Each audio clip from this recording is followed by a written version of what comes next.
আজ আপনারা হাইলি সাসপিশিয়াসে শুনবেন রবীন্দ্রনাথ ঠাকুরের অনুগল্প প্রশ্ন।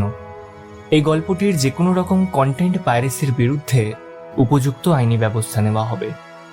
আর কি বা হবে এসব অসৎ কাজ করে, তার চেয়ে চলুন গল্পটি শুনে নেওয়া যাক।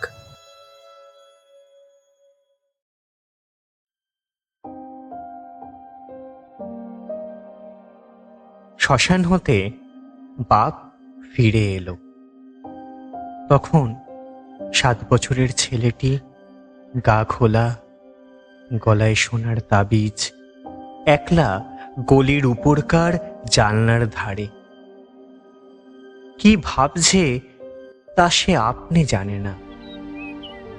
সকালের রৌদ্র সামনের বাড়ির নিম গাছটির আগডালে দেখা দিয়েছে।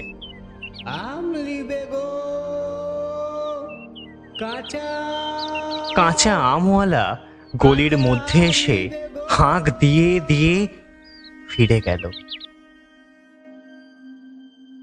বাবা এসে খোকাকে কোলে নিলে। খোকা জিজ্ঞাসা করলে, মা কোথায়? বাবা উপরের দিকে মাথা তুলে বললে, স্বর্গে।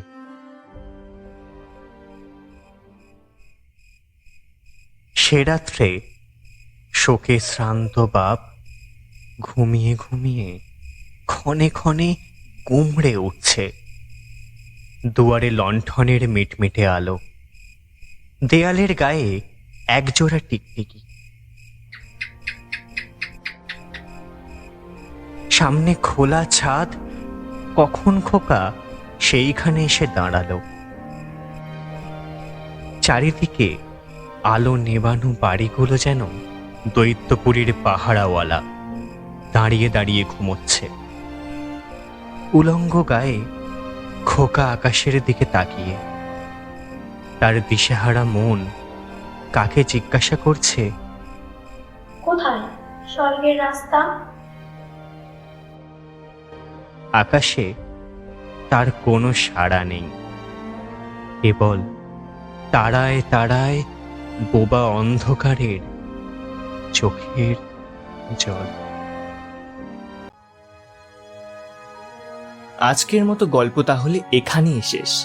দেখা হচ্ছে পরের সপ্তাহে অন্য এক নতুন গল্প নিয়ে। আমাদের গল্প ভালো লাগলে লাইক করবেন, কমেন্ট করতে ভুলবেন না, আর সাবস্ক্রাইব করুন আমাদের official YouTube channel highly suspicious.